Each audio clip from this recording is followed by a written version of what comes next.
All our stories are created for entertainment purposes only. I'm a 32-year-old guy, and I was married to my ex-wife, Sophie, who's 30, for about 2 years. Sophie and I were deeply in love, and honestly, it still shocks me to talk about how she cheated on me, given everything we went through together. Our story goes way back, though. Sophie and I weren't strangers when we began dating. We actually grew up in the same neighborhood as kids, so we knew each other pretty well. It's a bit sad, but when I was around 15, her family moved to a different house, and we lost touch. Years later, by pure coincidence, we ran into each other as adults. Even as a kid who didn't know much about love, I had a huge crush on Sophie. And when we crossed paths as grown-ups, that spark from my childhood crush came back to life. We chatted for a while and swapped contact info. Luckily, Sophie was single at the time. After spending weeks hanging out together, I mustered the courage to ask her to be my girlfriend, and she happily agreed. We dated for a year before deciding to tie the knot. It might sound simple, but my love for Sophie was deep, and marrying her made me feel whole. A lot had changed in both our lives, but deep down, Sophie was still that bright, witty, and lively person I remembered from our childhood. She had become a junior high school teacher, while I was working as a mechanic in an auto shop. Between us, Sophie was the brainiac, and she had a thing for smart folks. Me, on the other hand, I had an open heart and didn't specifically seek out intelligent people like she did. That was one big difference between us. Initially, when we were reconnecting and hanging out, I sometimes felt like I wasn't on her level. However, as I got to know her better and we fell head over heels in love, I gained more confidence. But I always made an extra effort to keep her happy. Our marriage was a blast full of fun, sweetness, and laughter. Sophie had a special talent for making married life incredibly enjoyable and peaceful. We hardly ever argued or fought. Back when we were dating, Sophie told me how much she disliked being yelled at. She made me promise that I would never raise my voice at her, no matter how upset I might be. I vowed to keep my cool in any situation, and she promised the same. So, when we had disagreements, they sounded intense, but our voices never got raised. As for our thoughts on having children, Sophie and I were on the same page. We didn't see the point in waiting for years before starting a family. To me, it just didn't make sense. I preferred having a child within a year or two of getting married so that our child could grow up with us as we aged together, rather than waiting until we were much older to have our first child. Right after we tied the knot, we were eager to start a family. There were moments when Sophie thought she might be pregnant because she missed her period, only for it to arrive the next day. But in the first year of our marriage, she did get pregnant once, but sadly, she suffered a termination after just a month, and we lost the baby. It was an incredibly emotional and tough time for both of us. We had been eagerly waiting to conceive for months, and when it finally happened, we faced this heartbreaking loss. After that first loss, we decided to take a break from trying for a while before attempting again. Unfortunately, history repeated itself, and Sophie had another loss at around 5 weeks into her pregnancy. The second time, she woke up one morning and noticed heavy bleeding. When we rushed her to the hospital, it was confirmed that she had suffered another loss. This whole experience took a heavy toll on us emotionally, and for several months the thought of trying for another child was too painful to even discuss. I did my best to support her during this difficult period and tried to stay strong for the both of us. As time passed, we slowly moved forward, leaving behind the pain of those 2 terminations. I understood that Sophie needed time to heal emotionally, so I made a conscious decision not to bring up the topic of having children until she had fully processed her grief. Our marriage eventually bounced back from those challenging months, and life returned to a sense of normalcy. Even when things seemed fine, I continued to treat Sophie like a queen and catered to her every need. Besides her work as a school teacher, she didn't have to worry about anything else at home. I took charge of cooking, cleaning, doing the laundry, tending to our lawn, grocery shopping, and even preparing special meals for her on occasion. I was extremely attentive because I knew she had been feeling like something was wrong with her and that she brought bad luck due to the loss. My primary goal during that time was to reassure her that she was absolutely not at fault and that I loved her deeply. About 4 months after we lost our second pregnancy, one weekend while I was doing my usual house cleaning routine, Sophie approached me with tears in her eyes. When I got back from the kitchen and those messages kept popping up, I decided to silence her notifications, not wanting to disturb Sophie's sleep. But as I attempted to hush her phone, the messages just kept pouring in, both on WhatsApp and Instagram. My curiosity got the best of me. Since her phone had a fingerprint lock, I used her fingerprint to unlock it and see who was bombarding her with messages. Once I got into her phone, I noticed the sender was a contact saved with a single love emoji. Naturally, I wondered who this person was, and my heart sank when I started reading their messages. From their conversation, it became evident that she was chatting with a guy who kept asking about the well-being of my baby and inquiring about her health and pregnancy. I had to go through their messages repeatedly to grasp the situation, trying to figure out if he was a doctor or something. After some digging, I determined he wasn't. Meanwhile, I was also checking out her Instagram. To my surprise, the same guy had messaged her there, and shockingly, he even sent her a picture of his private parts. I wouldn't have known about their Instagram communication if it weren't for that message. It was through their Instagram chat that I discovered Sophie had been unfaithful to me. Naturally, I was compelled to find out who this guy was and what had led her to cheat on me. As I delved into his Instagram profile, I learned that he was a scientist. I couldn't believe it. It took me the entire night to come to terms with the fact that this wasn't some awful dream. What hurt the most was realizing that I had been tirelessly working to create a comfortable home for a child who wasn't even mine. That night, I packed a few clothes and drove over to my friend's house to spend the night. I couldn't bear to be around Sophie after uncovering her deceitful actions. The icing on the cake was discovering that her affair partner knew she was married to me. He would occasionally ask her about how I was treating her and the baby, to which she'd respond with something like, "Yeah, he's trying." Reading that she had portrayed me as just trying to be a good partner and father infuriated me. I had been shouldering all the responsibilities around the house, taking care of her, preparing her favorite meals at odd hours of the night, giving her massages, and dealing with her erratic mood swings. Learning about her betrayal was truly devastating. It was incredibly hurtful for her to cheat on me with another man and then deceive me about the child's paternity. Around 3 a.m, Sophie woke up and realized I wasn't home. She called me, wondering why I wasn't there, and I replied in a distant tone that I had some unfinished work at the automobile shop. I assured her I'd be back home later in the morning, but I didn't keep my word. In fact, I didn't return home for 4 days, leaving her in a state of panic. During those 4 days of my absence, Sophie repeatedly tried calling me, but I deliberately ignored her calls. She eventually decided to visit the automobile shop where I worked, only to be told that I had requested a week off due to family matters. In the midst of all this, I created a fake Instagram account to dig deeper into Sophie's affair partner. My investigation revealed that he had been a scientist for several years and even received a prestigious award. I also discovered that he was married to a woman who happened to be a psychologist, and they had 2 kids together.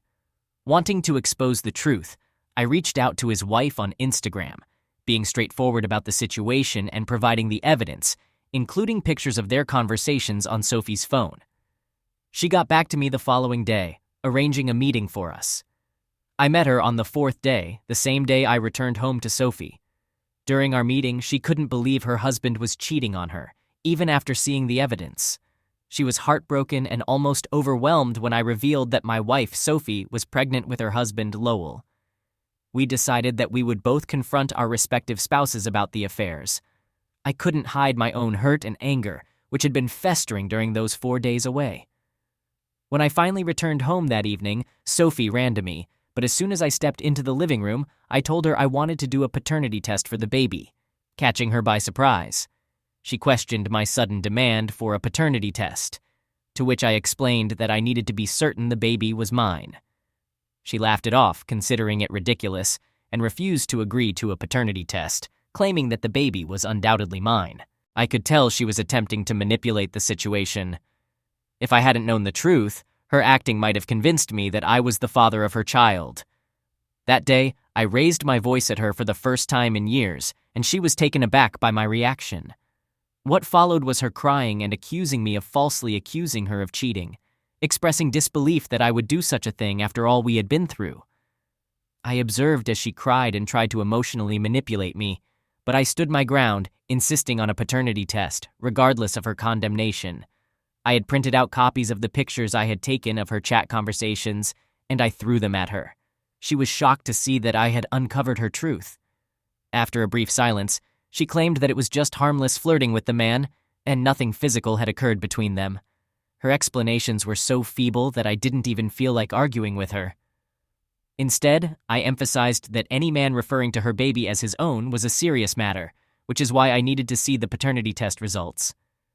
We argued for hours, but eventually, she agreed to undergo the paternity test. We went ahead with the test, and when the results came in, they confirmed that the baby was not mine. By this point, Sophie knew that pretending was pointless, so she began asking for forgiveness. She lied, saying she got pregnant through a donor and didn't know who the father was. I could see through her deception, but I was too angry and exhausted to confront her, so I left her at the hospital. I returned home and packed most of my belongings. While I was in the middle of packing, she came home and tried to stop me. In that moment, my anger reached its peak, and I could have done something regrettable, so I left the house. No matter how hard I tried to convey my disappointment and heartbreak, words couldn't fully express my feelings. As I was leaving, Sophie became dramatic, hurling insults at me. Despite her efforts to make me stay, I left the house, and we didn't communicate for another week. She called me daily, leaving various voicemails of her crying, shouting, and pleading. It was as if she had multiple personalities. Just 2 days ago, her parents called and berated me. They labeled me a deadbeat father and claimed I was the worst father any child could have. Honestly, I was in no mood for drama, so I wanted to quietly divorce Sophie without disclosing her infidelity to anyone. Knowing that Sophie cheated on me and caused our relationship to fall apart, she still went ahead and spread lies about me to her parents, friends, and anyone who would listen. I can't stand people calling me out for things I didn't do, especially when I know it's Sophie who should be held responsible. Her parents even threatened me with dire consequences if anything happened to their daughter or the unborn child. Although the child is not mine, I don't want the unborn baby to suffer, so I'm choosing to stay quiet until she gives birth. Update. Someone here mentioned my desire to divorce Sophie without causing a fuss. I want to clarify that I'm dead serious about it. I've had my fair share of marital problems in this relationship. It becomes even more bewildering when I think about the possibility that Sophie may have been cheating on me from the first year of our marriage. Some of you pointed out that marrying Sophie within a year seemed too fast. I believed I had known her since childhood, so dating for a year didn't seem rushed. But all of that is in the past now.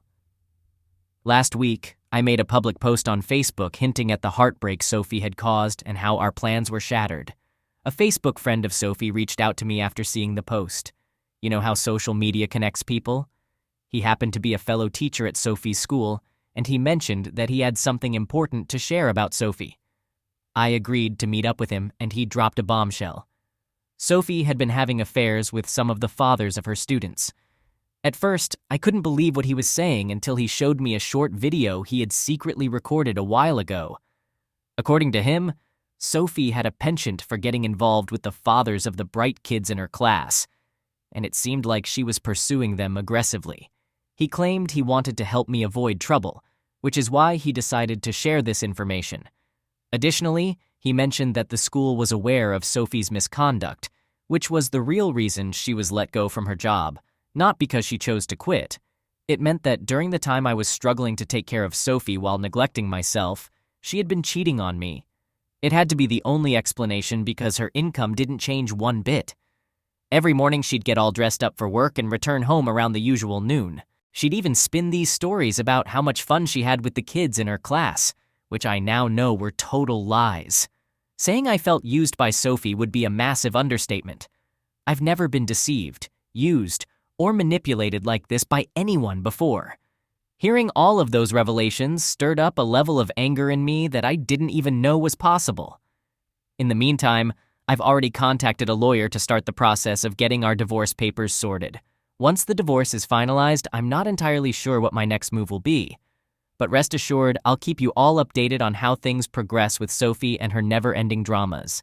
I'm eager to hear your thoughts and comments on this. Update. As you all rightly pointed out, taking Sophie back would be like shooting myself in the foot. I no longer have any love left for her, and I don't even feel an ounce of pity. If she could pull off something this terrible while I was doing everything I could to be a good and supportive husband to her and to what I believed was our child, who knows what else she might do? I'm not exaggerating here. A person like Sophie is capable of anything. So I finally decided to confront her parents, who had been incessantly calling. I went ahead and shared the pictures of the conversations between her and her affair partner in their WhatsApp family group chat. I also sent a lengthy voice note to explain everything just in case anyone had trouble reading. All of this happened before my final showdown with Sophie. I told her straight up that I knew about her affairs with multiple men, and that the father of her child was actually a scientist. The look on her face showed that she didn't see that coming. She had already lost weight from all the crying, pondering, and begging for me to talk to her over the past few days. I thought she'd continue to plead with me, but she knew her time for pretending was up. Instead, she got defensive and admitted to having an affair with the scientist. She even shamelessly told me she did it because she wanted good genes for her baby, not my supposedly weak and dumb genes. I couldn't believe she said that to my face, but she did. What she didn't know was that I had already reached out to her affair partner through his wife and informed them that I had discovered Sophie was a serial cheater. I knew Sophie didn't show any remorse when she admitted to the affair because she was probably expecting hefty child support payments from him. Unfortunately for Sophie, her affair partner also wanted to reconcile with his wife, so he insisted on a paternity test, too. Shockingly, the results showed that he wasn't the child's father either. It turned out that during that time, Sophie had been with multiple partners, including me, the scientist guy, and 2 other men, one of whom was the father of her students. She couldn't determine who the real father was. About 2 weeks later, after her affair partner learned he wasn't the father, my lawyer sent her the divorce papers. Initially, she refused to sign them, claiming that I had ruined her life and that I had to stick with her. It was quite a laughable situation. On a different note, when her parents discovered that she didn't know who the father of her child was, they disowned her in shame. Eventually, she gave in and signed the divorce papers, and we are officially no longer together. She attempted to outsmart me but ended up losing everything, including her family. Now she'll have to raise the baby on her own, and I genuinely hope she can find the baby's father. I want to express my gratitude to everyone who suggested I contact her affair partner in my last update. It played a significant role in revealing the truth and bringing closure to this chapter of my life. All right, that was a fun story. Now let's move on to another exciting one. Stay tuned and let's dive in. I'm a 34-year-old male, and I married my wife, Nina, who is 29 years old, 5 years ago. It feels like just yesterday when she moved into our neighborhood and came to my doorstep with a plate of homemade cookies. She baked those cookies as a friendly gesture to get to know her new neighbors. It's not every day you see someone serving homemade cookies to their neighbors. Nina was a very cheerful and vibrant person who was friendly with everyone. When she brought over those cookies, I invited her in for a cup of coffee. We quickly became friends and bonded over coffee and cookies. We dated for 2 years before exchanging our wedding vows. One thing Nina loved as much as she loved me was her garden. She had a real passion for plants. With her background in botany, she even owned a small nursery. Her personal garden was like her baby. She cherished all the flowers she had planted there. It might sound unusual, but every morning she would actually talk to her plants while watering them. Before we got married, Nina made it clear that I would have to move in with her because she couldn't bear to leave her garden. She didn't ask. She just informed me of her decision. I didn't mind at all because I fully understood her deep passion and love for her garden. So without any hesitation, I moved in with her. Our married life was running smoothly until recently. The qualities that initially attracted us to each other have now become a source of tension. You see, Nina and I have quite contrasting natures. As I mentioned earlier, Nina is an extremely outgoing and sociable person. She has a wide circle of friends and easily makes new ones. In contrast, I'm the exact opposite. I'm an introvert and somewhat shy. I don't feel at ease conversing with just anyone, and I only form connections with a select few. I prefer spending a significant amount of my free time at home rather than going out.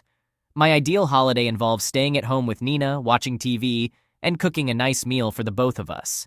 On the other hand, Nina enjoys going out, whether it's dining at a cafe or meeting up with friends. Given our differences, we established some ground rules at the start of our marriage to prevent major conflicts. We ensured that we could both engage in activities we enjoyed. Saturdays were reserved for going out, something Nina loved. Sundays, on the other hand, were designated as our stay-at-home days, allowing us to spend quality time together, which was something I cherished. This arrangement worked well for us for quite some time. However, things have taken a somewhat unusual turn in recent weeks. Nina has been spending a lot of time outside the house. She frequently meets up with friends or attends various social events. Lately, it feels like Nina is hardly ever at home with me. It's not that she's intentionally leaving me behind or neglecting me. She always invites me to join her when she goes out to meet her friends at parties, but I usually decline. By the time I return home from work, I often feel too socially drained to even consider going out and mingling with people. There were a few occasions when I reluctantly agreed to accompany her, but I didn't enjoy those parties. Engaging in conversations felt challenging, and I was utterly exhausted by the end of the night. So the next time Nina asked me to join her with her friends, I opted to stay home. Truthfully, I miss her presence around the house. She's been going out more frequently than usual, and I find myself missing her when she's away. When she does return home, she's usually too tired and heads straight to bed. I've started longing for our deep conversations and the connection we used to share. I don't want to be the type of husband who prevents his wife from pursuing her interests. I want her to go out and do what she loves. However, it seems like Nina might not be as interested in spending as much time with me, and that's been bothering me. I wonder if she's grown tired of our relationship, or if it's just a phase of busyness for her. I understand that there aren't any clear signs of problems in our relationship, but after reading numerous stories of infidelity here, I find myself being more cautious and not wanting to overlook any potential red flags. I hope this feeling is just temporary and will eventually fade away. Update. After reading the responses to my previous post, I realized that it was better to have an open and honest conversation rather than silently sulking in a corner. I decided to communicate my feelings and insecurities directly to Nina. While I wasn't overly insecure, being an introvert in a relationship with an extrovert presented some challenges. We sometimes worry that our partner might get bored with us because we're not as outgoing as they are. Additionally, introverts tend to overthink things, and before the confrontation, I had come up with numerous plans in my head on how to express my feelings without hurting her. I had put myself through unnecessary mental anguish, and I knew it was counterproductive. The best approach was to have a straightforward conversation with her and share the concerns on my mind, then work together to find a solution. One day, when Nina returned from her nursery, I told her that I needed to talk to her about something. She was surprised by my sudden request for a serious conversation. I opened up and shared everything that had been bothering me. After listening to me, she genuinely apologized and acknowledged that it was a wake-up call for her. She assured me that she would make an effort to avoid making me feel that way in the future. Nina explained that she had been going out frequently because many of her friends were in town after a long time, but she was willing to return to our previous routine that we both enjoyed. I was relieved that Nina responded to the situation with maturity and understanding rather than dismissing my feelings or becoming defensive. She respected my emotions, and I appreciated her for that. We both agreed that having an open and reasonable conversation had been the right way to address the issue. It felt wonderful to have a conversation like two adults deeply in love and understanding each other. Following that day, Nina and I returned to our previous routine where we made time for each other, and I believed that things would improve for us. And for a while, they did get better. However, this positive change didn't last long. About 2 weeks later, Nina started behaving the same way as before. She began coming home late from the nursery, frequently hung out with her friends, and I found myself alone at home as usual. What was most surprising and concerning was that I noticed Nina had started neglecting her beloved home garden. I had always been certain that Nina cared more for her garden than she did for me. It was like her baby. Seeing her disregard it was unsettling. This made me realize that something wasn't quite right with Nina, and something else had taken priority in her life over us, me and her garden. One day, out of boredom, I decided to water the plants in the garden since Nina wasn't around. That's when I discovered that one of the plants had died. It was alarming because I knew how much these plants meant to her, and she would never be so careless with them. When she came home that evening, I showed her the dead plant. To my surprise, Nina had no idea about it. She left her dinner half-eaten and rushed to the garden to check on her remaining plants, with me following behind. Nina was truly saddened when she saw the dead plant. Although she didn't burst into tears, she was visibly upset. She blamed herself acknowledging that her busy schedule and social life had caused her to neglect her garden. Nina kept blaming herself and vowed to prioritize her responsibilities from that point onward. I just looked at her, hoping she would return to her usual self. From that day on, Nina became extremely attentive to her plants, taking excellent care of them as she always had. Interestingly, she didn't cut back on her social outings. She began waking up early to tend to her plants before going out in the evenings. Spending time with me seemed to be of little concern to her. Her primary focus was going out and nurturing her beloved plants, which she affectionately referred to as her babies. I know it might sound irrational and bizarre, but I've started feeling somewhat jealous of her garden and her friends. I've already discussed my feelings with her, and she initially promised to divide her time equally, but now she's reverted to her old routine. I don't feel like having another confrontation. It would make me feel foolish. I genuinely want to resolve this issue, but I don't want to discuss it with her again. So I decided to create some distance between us. 2 nights ago, I did something foolish. When I returned home from work, Nina was already there. She kissed me and mentioned that she was heading out to meet a friend. She had set up dinner for me, but I was angry, though I didn't voice it. As soon as she left, I left the house as well. I didn't even touch the dinner she had prepared on the dining table. Instead, I called an old friend and spent time with him. I don't have many friends, so we had a lot to catch up on after not seeing each other for a long time. My friend left around 9, but I didn't return home. I went to a bar and spent hours there. I don't typically drink much, but that night I got quite drunk. I had no intention of going back home. Instead, I thought about booking a hotel room and spending the night there. So I went ahead and booked the hotel room. When Nina called me, I declined the call purposefully, not wanting to talk to her or even see her face. She texted me almost immediately, asking where I was. I made the deliberate choice not to respond. I sat on the hotel room bed, staring at the ceiling, questioning if my actions were foolish. But at that moment, I had no desire to engage with her. I wanted her to experience a fraction of the loneliness I felt every day, so I let her worry as I fell asleep almost instantly. The following morning, I woke up late due to the previous night's drinking. Unsurprisingly, I had a headache. I turned on my phone and found a barrage of texts from Nina expressing her concern. Apparently, she had been worried about me. I decided to return home, and as I arrived, Nina was preparing to leave for work. Upon seeing me, she bombarded me with numerous questions, demanding to know where I had spent the entire night. She claimed to have been extremely worried. Her tone was filled with anger, which strangely brought me some satisfaction. I didn't lie to her.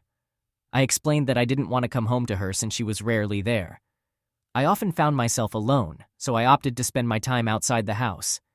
This statement triggered an outburst from Nina, accusing me of seeking attention like a child. Her defensive reaction infuriated me even further. Instead of acknowledging her own faults, she shifted the blame onto me. It was frustrating. We engaged in a heated argument, holding nothing back, and exchanged hurtful words. Eventually, she left for her nursery, as neither of us was willing to back down. I needed to write this update to vent my feelings. The situation has become increasingly unbearable for me. I'm torn between wanting to follow her to see what she's up to or considering hiring a private investigator. I've simply reached my limit. Update. Guys, I have to admit, that red flag I mentioned earlier was real, and I'm relieved I didn't ignore it. So, after that major argument, Nina and I completely stopped communicating with each other. Neither of us was willing to apologize or make amends. We were both seething with anger. We shared the same house, but refused to exchange a single word. Our daily routines continued as usual. I prepared breakfast and she took care of dinner, but the silent tension persisted. This time, I had decided not to be the first one to step forward and resolve the conflict. It wasn't a matter of ego. It just didn't feel right. A week later, when I returned home from work, I walked into a surprise. The lights were off, which was unusual because Nina typically arrived home before me. I switched on the lights and was taken aback. Nina had prepared a surprise for me. There was a cake on the living room table, along with balloons and a poster that read, "I'm sorry." Nina approached me, hugged me, and apologized. I won't deny that it felt good to see her effort. She acknowledged that it was her fault for not listening and paying attention to me. We made up, and Nina even cooked my favorite meal. We enjoyed our food and had a lengthy conversation for the first time in a while. I felt relieved, and everything seemed to fall back into place. There was so much to catch up on since our fight. I had feared that Nina had grown to despise our relationship and didn't care anymore. She had appeared so indifferent, and I was afraid that our 5-year marriage was on the brink of collapse. However, she did all of this, which reassured me that she was willing to put effort into our marriage to make it work. Her love for me brought happiness to my heart. Unfortunately, that happiness was short-lived as I soon encountered the harsh reality of Nina's actions. A few days after our reconciliation, my heart was shattered in the most painful way imaginable. I was at my office when I realized I had forgotten some crucial documents I needed at home. I had worked late the previous night and had left them on the study table. My office wasn't far from home, so I decided to quickly go back and retrieve them. I drove home expecting an empty house. However, I was taken aback to see Nina's car in the driveway. She had left for the nursery in the morning, so why was she back home? As I approached the house, I heard the voice of a man, and it sent a chill down my spine.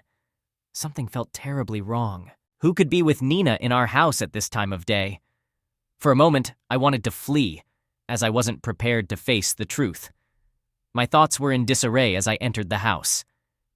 To my shock, I discovered her engaged in an intimate encounter with our neighbor. It was utterly disgusting to find out that she was involved with our loser neighbor. This man, AP, had recently moved into our neighborhood, and since then, Nina had been behaving strangely. I couldn't fathom why she seemed to befriend anyone and everyone. I was certain that Nina had initiated this friendship, and things had taken a darker turn. It felt like a déjà vu moment, imagining how their relationship had developed in a manner similar to how it had between us. I stood there in shock for a moment before chasing AP out of my house. My anger made me want to harm him, but more than him, I was repulsed by my wife's actions. I wanted to throw her out of the house, but it was her property. She begged me, claiming it was a one-time mistake and that they both regretted it deeply. She asked for a chance to make things right, but I couldn't bring myself to believe her. Though I didn't need to prove my instincts to her, I had a strong desire to expose her betrayal.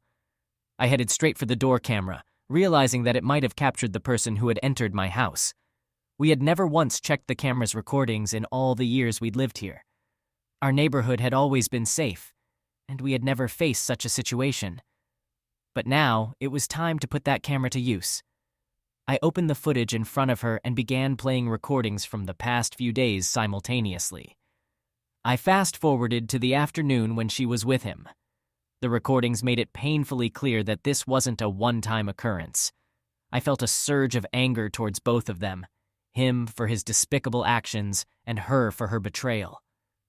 Without saying a word, I packed my bags and left the house. She begged me to stay and talk, but I simply pushed her away and walked out. For now, I've checked into a hotel while I figure out my next steps. I'm in contact with the divorce lawyer and looking for a new place to live.